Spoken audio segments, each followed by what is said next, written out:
God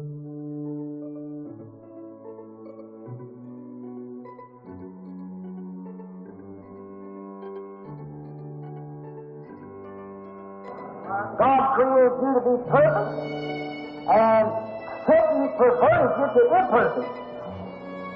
God allowed you to your wife a sweetheart, legally married, but to love someone else is to pervert that true love that you should have for your own wife.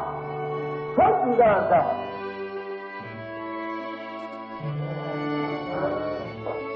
I don't live true to my wife because I think she'd divorce me. I live true to my wife because I love her. It's a legal position that we have taken, that we love one another. First, before it could be there, it had to be a love. I love her.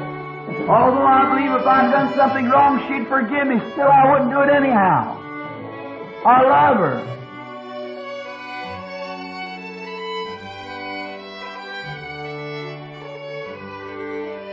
Nothing artificial will ever come in the resurrection. And neither will an artificial Christian ever rise in the resurrection.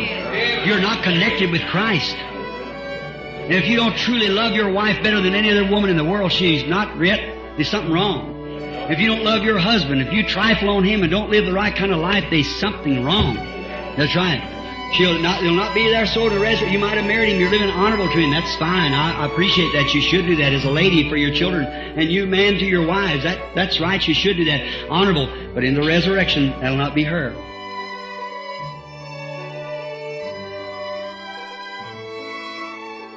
There has to be promises made to one another.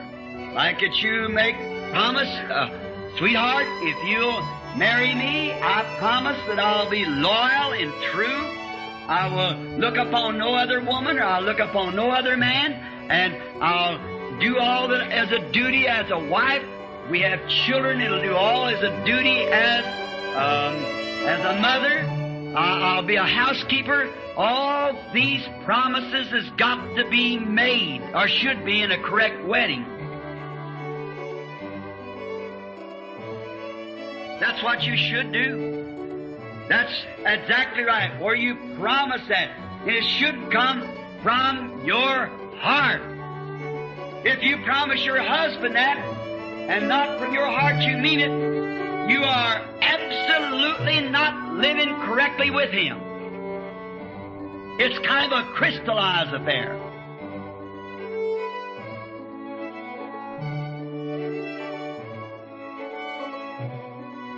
When we take our pledge to Christ, if we don't become part of Him, like a woman ought to become part of a man, and a man part of the woman, then we're artificial Christians.